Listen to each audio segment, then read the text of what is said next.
Yo la team, j'espère que vous allez bien. Donc aujourd'hui, on va faire un petit vlog avec la Clio 4RS.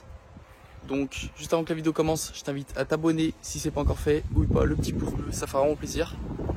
Donc aujourd'hui, ça va être un petit vlog détente. Je vais aller à la salle de sport. Je vais aller laver la voiture. Donc je me suis dit que j'allais pas me prendre la tête pour cette vidéo. Je me suis dit que en fait ce que je fais d'habitude au quotidien avec la RS, les trajets que je fais d'habitude, bah, je me suis dit que j'allais prendre la caméra et puis filmer tout ça avec vous. Donc voilà, tout simplement. Donc là ce que je vais faire, c'est que je vais aller à la station de lavage pour laver la voiture. Et je vous montre, c'est une catastrophe en ce moment. Les moustiques. Pourtant je l'ai lavé il y a même pas une semaine la voiture. Mais vous voyez, regardez. Il y en a de partout. Sur le capot. Et puis sur les côtés c'est pareil. Donc le jaune Sirius, c'est une couleur qui est magnifique, par contre c'est une couleur qui se salit extrêmement vite. Mais bon, elle reste quand même magnifique, vous voyez au soleil, la couleur elle est splendide. Donc c'est parti, je vais vous filmer tout ça et puis voilà.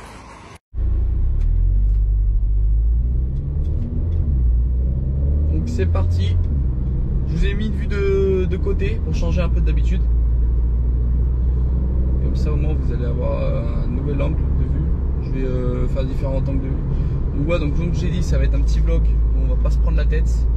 Je me suis dit que pour un trajet comme ça que je fais au quotidien, c'était pas mal de vous filmer ça, histoire de vous faire une vidéo un peu sans filtre, on va dire. Donc voilà, j'avais déjà fait ça avec la Clio 4 avant, une vidéo qui avait beaucoup plu, que beaucoup de gens aimaient le délire, justement des vidéos fait comme ça, genre sans prise de tête. Je sais qu'il y a beaucoup de gens qui sont fans de ça, donc je me suis dit allez hop, une vidéo qui va changer d'habitude. Et puis bien évidemment on reste avec la Clio 4RS, hein. C'est le principe de la chaîne. Donc d'ailleurs si les amis, ce que je compte faire, c'est bien aussi que je fasse cette vidéo pour mettre 2-3 choses au point. Si jamais vous avez des questions à me poser, vous pouvez me les poser sur mon Instagram d'ailleurs qui s'affiche juste ici, que je vais vous mettre à l'écran. Sinon si vous voulez poser des questions directement sur YouTube, posez-moi plein de questions et d'ici quelques semaines je vais faire à la limite une vidéo FAQ où pareil je vais rouler et en même temps que je roule je répondrai à toutes vos questions. Donc bombardez-moi la vidéo de commentaires, mettez plein de questions que vous avez sur la voiture, sur plein de choses, hein, même en rapport avec YouTube, tout ça, hein. C'est pas forcément que la voiture mais avec YouTube. Et puis je vous répondrai avec plaisir en vidéo. Donc voilà, donc ça peut être pas mal aussi à faire. Donc là pour le moment la voiture elle est encore un petit peu froide, donc je vais pas trop tirer dedans non plus. Là je suis en mode normal, vous voyez. Donc aujourd'hui il fait super chaud, 32 degrés c'est marqué sur le GPS. Donc le gros défaut par contre j'ai remarqué et que je savais déjà avant mais là ça m'a bien rappelé, c'est quand vous avez les sièges en cuir dans les RS, avec le soleil ça se chauffe de ouf. Et ça je peux vous dire que c'est malheureusement du coup un défaut d'avoir les sièges en cuir, même si les sièges en cuir ça reste quand même ultra confortable je trouve, et ça reste super beau, mais par contre ouais, dès qu'il y a du soleil ça chauffe de ouf. Donc ouais, ça c'est un petit défaut d'avoir les sièges en cuir. Et puis ce que je trouve aussi dommage, j'y ai pensé l'autre jour, c'est que sur les Clio 4RS, c'est dommage qu'ils aient pas mis l'option toit ouvrant. Je sais pas pourquoi ils ont fait ça, peut-être c'est peut-être lié par rapport au châssis, je sais pas, au niveau des performances. Peut-être que sinon ça y joue un peu dessus. Je sais pas pourquoi, à mon avis il doit y avoir une raison hein, qu'ils aient pas proposé le toit ouvrant. Mais voilà. Donc là on arrive dans 2 petites minutes à la station de lavage et puis je vais vous filmer tout ça tranquillement.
voilà, petit lavage terminé.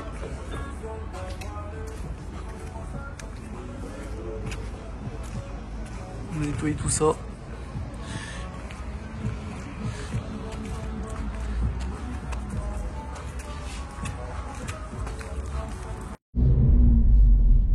Donc voilà, je viens de terminer le lavage.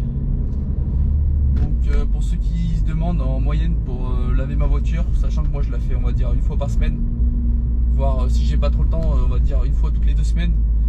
En moyenne je mets entre 4 et 6 euros, tout dépend de comment l'état de la voiture quoi. Là encore vu que je la lave régulièrement, les petits moucherons que je vous montre à l'avant, ou les petits moustiques, ça part super facilement quand vous lavez régulièrement votre voiture.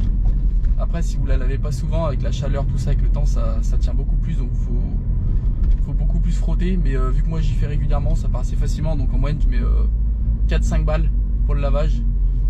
Donc voilà, d'ailleurs dites-moi vous combien vous mettez quand vous lavez vos voitures à la station de lavage en vrai, et ce que vous utilisez. Moi perso je prends en premier je prends la brosse avec la mousse comme vous avez pu voir dans la vidéo. Parfois je mets le décapant pour les jantes là, mais là je l'ai pas mis parce que les jantes étaient pas trop sales. Et après bah, je finis avec de l'eau déminéralisée pour éviter que ça laisse des traces blanches. Donc pour ça je vais pas donner n'importe quelle station de lavage, parce qu'il y a des stations de lavage ça met eau déminéralisée, mais j'ai été déçu parce qu'il restait plein de traces blanches. Et la station où je suis allé franchement c'est nickel. Donc je viens souvent à la même. Et puis voilà, tout simplement. Parce qu'avoir une voiture propre c'est quand même important et ça fait plaisir quoi, de laver sa voiture, hein, surtout quand on en prend soin.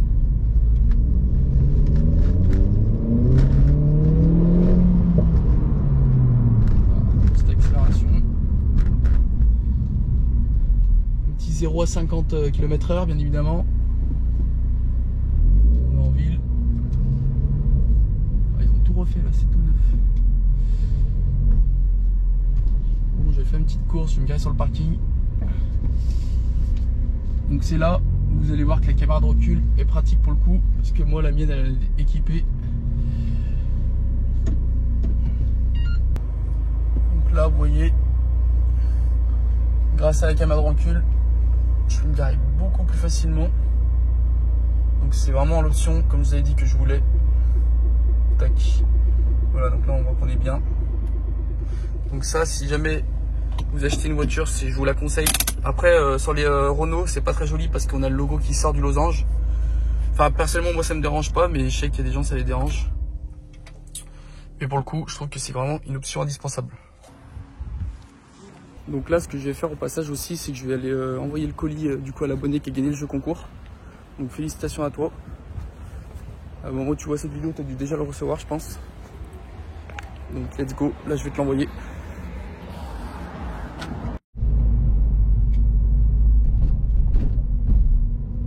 J'ai mis une petite vue de devant la voiture maintenant. Donc là on est en mode daily observation là. C'est les vidéos que je regardais sur YouTube avant. Daily observation motard, mais là c'est version automobile on va dire.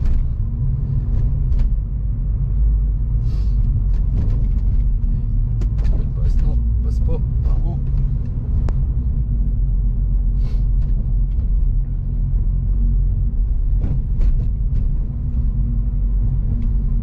Vous voyez la Clio 4RS c'est quand même vraiment un bon compromis, parce que c'est une route vraiment qui est faite de base pour les montagnes, mais oui, pour des petites routes comme ça, pour des petits trajets ça va aussi super bien.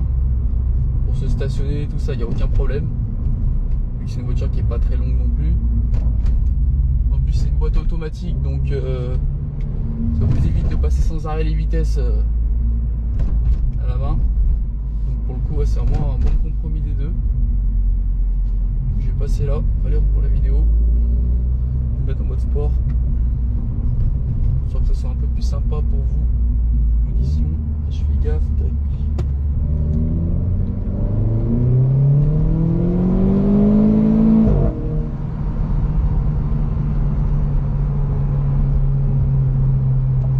Voilà, faut la décrasser un peu.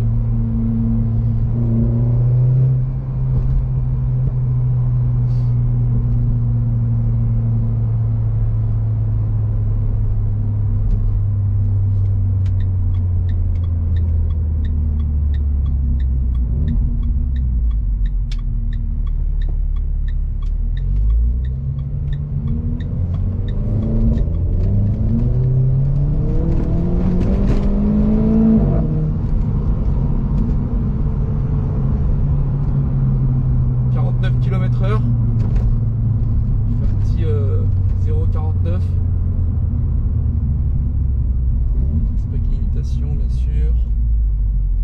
Petit stop.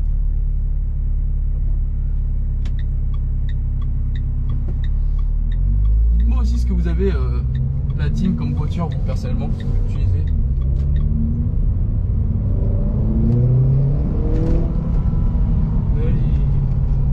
Dernier moment, lui, il sort de sa place. Même pas de clignotant, rien du tout. C'est comme chez toi. Franchement, le son Akrapovic pour de l'origine, avant que j'achète la voiture, je m'attendais à que ça soit pire que ça. Qu'on entende vraiment moins les bruits, tout ça. Et puis, donc je donne mon avis au passage pour le son Acra. Donc j'y pense parce que c'est quelque chose, avant d'acheter la voiture, je savais pas si j'allais être satisfait au niveau du bruit. Et franchement, je vais pas vous mentir que au niveau du bruit pour de l'origine, je parle vraiment pour de l'origine, il n'y a pas beaucoup de voitures qui sortent d'usine comme ça. Donc pour le coup, c'est vraiment cool. Il y a un match de rugby là, il y a plein de monde. Ah, franchement, c'est super sympa le bruit. Et puis avec la GoPro, normalement vous allez peut-être pas entendre parce que c'est vraiment fin comme son, mais on a des petits retours d'échappement. Bon, ça reste léger parce que aussi c'est de l'origine. Ils ont pas pu faire un pop and bang abusé non plus quoi, mais il y a un petit pop qui est vraiment sympa quand la ligne est chaude.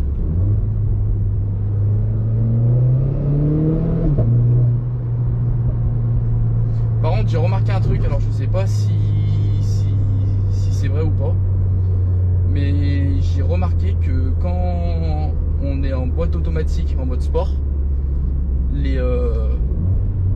la ligne fait plus de bruit au niveau des passages de vitesse que quand vous êtes en mode sport avec les palettes. Je sais pas si vous voyez ce que je veux dire.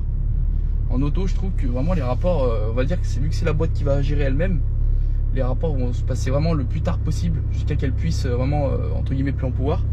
Et donc là, vous allez vraiment avoir un craquement qui va vraiment être, je trouve, plus prononcé qu'en boîte, que quand vous êtes en palette au volant, je veux dire. Alors je sais pas s'il y a un truc qui change ou pas, mais il y a vraiment une différence de son qui est quand même pas mal. Donc voilà, j'espère que ce petit vlog vous plaît à regarder, sur sympa. Moi, avant que j'avais la Clio 4RS, c'est vrai que je regardais beaucoup de vidéos sur YouTube en espérant trouver des vlogs, et sur YouTube il n'y a pas tant de vlogs que ça en Clio 4RS. Il y en a eu, j'ai vu 2-3 autres youtubeurs qui l'ont fait, mais il n'y a pas beaucoup de vlogs qui ont été faits avec cette voiture. Puis après, si ça vous plaît, pourquoi pas en faire plusieurs.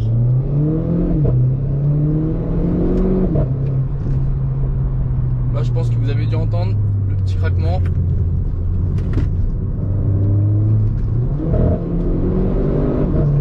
Voilà. Là, on entend bien, là, ça craque bien. La ligne est bien chaude. En même temps, il fait 32 degrés. 51 km/h on atteint.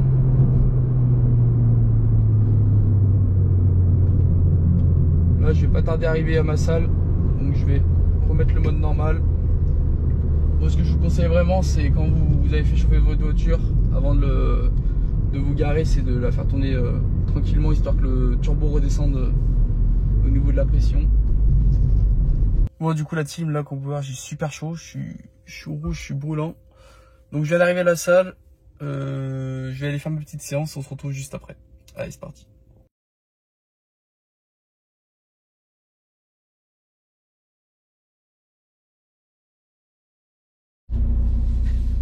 Bon, du coup, ça y est, entraînement terminé, donc 1h30 d'entraînement. Donc là, je suis un peu épuisé, je peux vous mentir.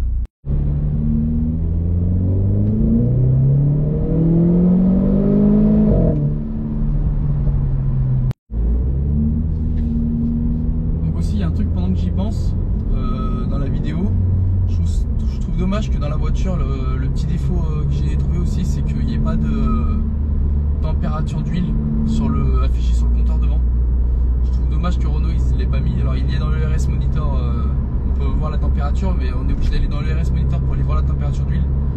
Donc je trouve ça dommage qu'il ne l'ait pas mis comme beaucoup de voitures sur le compteur directement devant le volant, parce que c'est pratique, enfin c'est même presque indispensable pour une voiture comme ça de regarder la température de l'huile quand vous partez de chez vous, que la voiture est froide. Donc ça, ouais, ça c'est un petit défaut aussi de la voiture, je trouve. Malgré que ce soit une voiture géniale, hein, bien évidemment, je le répète à chaque fois. Mais ouais, ils auraient pu penser peut-être à mettre un petit truc comme ça sur le compteur, ça aurait pu être cool. Parce qu'on a un petit voyant qui s'allume en bleu quand la voiture est froide, mais il s'éteint très rapidement et ça veut pas dire que votre moteur est assez chaud pour pouvoir envoyer dedans. Donc voilà, c'est un petit défaut aussi qu'ils avaient vu, que j'avais pas pensé dans la vidéo 5 défauts la clé 4. Mais sinon voilà, ça reste une super voiture, comme d'habitude. Avec le mode sport. Tac.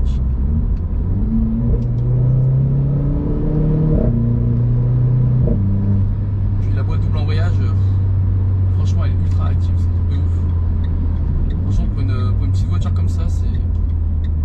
À chaque fois je suis toujours assez surpris. C'est quasiment, ouais, en réalité c'est quasiment instantané à quelques millièmes de seconde. Vous voyez.